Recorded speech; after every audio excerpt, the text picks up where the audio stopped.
আমি প্রথম খণ্ডে দেখিয়েছিলাম কেমনে আমরা নেত্রকোনা হতে মধ্যনগর হয়ে টাঙ্গুয়ার হাওর গিয়েছি।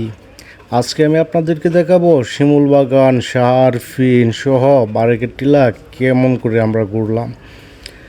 আমরা চলে আসলাম শিমুলবাগান। শিমুলবাগান এশিয়ার বৃহত্তম শিমুলবাগান। এটি এশিয়ার মধ্যে সর্ববৃহৎ শিমুলবাগান। শিমুলবাগানের সৌন্দর্য আমরা উপভোগ করতে শিমুলবাগান ঢুকেছি। শিমুলবাগান এটি হচ্ছে জাদুকাটা নদীর পাশে, সুনামগঞ্জ তাহেরপুর উপজেলায় অবস্থিত। শিমুলবাগানে ঘোড়ায় চড়েছি, ঘোড়া দিয়ে শিমুলবাগানের সৌন্দর্য উপভোগ করেছি। শিমুলবাগানের সৌন্দর্য ঘোড়ায় চড়ে উপভোগ করার একটি দারুণ অনুভূতি।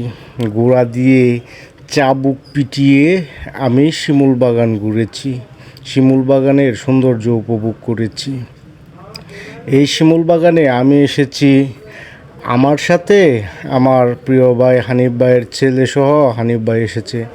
আমরা শিমুলবাগানের দোলনায় দুল কাটছি। দোলনায় দুল কেটে একটা অসাধারণ অনুভূতি। আমরা শিমুলবাগান ঘুরেছি, দেখেছি। তারপর আমরা জাদুকাটা নদী হয়ে আমরা যাব, দেখতে পাচ্ছি একটি নৌকায় ফেরি পারাপার করছে। আমরা জাদুকাটা নদী হয়ে শাহরফিন যাব, শাহরফিনের সৌন্দর্য উপভোগ করব। আমরা নদী পার হচ্ছি, তারপরে আমরা যাব শাহরফিন। দেখতে পাচ্ছি নৌকা করে মানুষের ফেরি দিয়ে পারাপার হচ্ছে। অসাধারণ এক অনুভূতি নিয়ে জাদুকাটা নদীতে এসেছি। সুন্দর অনুভূতি নিয়ে আমরা আস্তে আস্তে নদী পার হচ্ছি। নদীর চরে দাঁড়িয়ে জাদুকাটা নদীর সৌন্দর্য উপভোগ করছি। নদীর নীল পানি, স্বচ্ছ আবহাওয়া, আর ওই দূরে দেখা যাচ্ছে নদীতে ছেলেরা গোসল করছে। জাদুকাটা নদীতে এই সুন্দর আবহাওয়ায় গোসল করছে। ওই দূরে দেখা যাচ্ছে একটি ইন্ডিয়ান ঝর্ণা। ওই ঝর্ণা ইন্ডিয়ায় অবস্থিত। ওখানে বাংলাদেশের কোনো ট্যুরিস্ট যেতে পারে না। ওই দূরে দেখা যাচ্ছে ফ্ল্যাগগুলা দেখা যাচ্ছে, ওটি হচ্ছে বিজিবির একটা ক্যাম্প। আমরা দেখতে পাচ্ছি ওই যে ইন্ডিয়ান পিলার, এটা হচ্ছে বাংলাদেশের শেষ সীমানা। আমরা একেবারে বাংলাদেশের শেষ সীমানায় এসেছি। জাদুকাটা নদীর চর হয়ে আমরা চলে আসলাম শাহরফিন।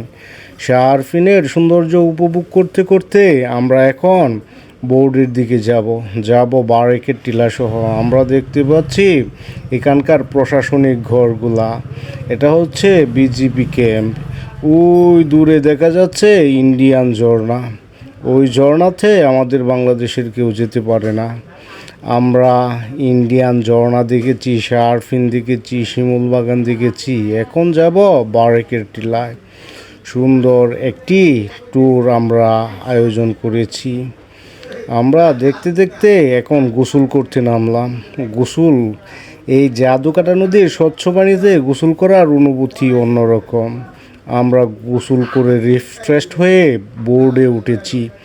বোর্ডে আমরা ওই পাড়ে বারেকের টিলায় যাব, বারেকের টিলার সৌন্দর্য উপভোগ করব। বোর্ড হতে জাদুকাটা নদী আসলেই অসাধারণ। আমাদের পাশে আরও হাউসবোটগুলো অনেক লোক এসেছে। আমরা এই জাদুকাটা নদীর সৌন্দর্য উপভোগ করছি। চলে আসলাম বারেকের টিলা। বারেকের টিলা বাংলাদেশের একটি টিলা। এখান থেকে জাদুকাটা নদী সহ আমাদের দেশের নিদর্শনগুলো দেখা যায়। এটি হচ্ছে 1203 নাম্বার পিলার। এই পাঁচটা বাংলাদেশ আর এই পাঁচটা হচ্ছে ইন্ডিয়া। এই পিলার বলে দেয় বাংলাদেশের শেষ সীমানায় আমরা এসে গেছি, ইন্ডিয়ার একেবারে কাছে। আমরা এখন ইন্ডিয়ায় ঢুকে পড়েছি। ইন্ডিয়ায় এই বারেকের টিলা থেকে জাদুকাটা নদী সহ ওই দূরের ঝর্ণাটুকু দেখা যায়। আমরা এই পিলারে এসে মনে হয় একটা সুন্দর অনুভূতি নিয়েছি। এটা হচ্ছে ইন্ডিয়ান পিলার, 1203 নাম্বার পিলার। এই পাশ হচ্ছে বাংলাদেশ আর ওই পাশ হচ্ছে ইন্ডিয়া। আমরা এখন আছি ইন্ডিয়াতে। যাই হোক গাইস, আমরা এই বারেকের টিলা শিমুল বাগান হয়ে নীলাদ্রি যাব। নীলাদ্রির আমরা সৌন্দর্য উপভোগ করব। যেহেতু দুপুর হয়ে গেছে, দুপুরের খাবার খেতে আমরা এখন বোর্ডের দিকে যাব। আমরা বারেকের টিলা ঘুরেছি, এখন দুপুরের খাবার খাবো। আমরা দেখতে পাচ্ছি বাবুর্চি মুরগির গুস্তু আর পোলাও রান্না করেছে। বাবুর্চি বেড়ে দিচ্ছে আর আমরা সারি সারিভাবে বসে দুপুরের খাবার খাচ্ছি। দুপুরের খাবার আমরা জাদুকাটা নদীতে খেয়েছি। আমার এই ভিডিওটি যদি আপনাদের ভালো লেগে থাকে তাহলে লাইক, কমেন্ট, শেয়ার করে পাশে থাকবেন। সকলকে ধন্যবাদ।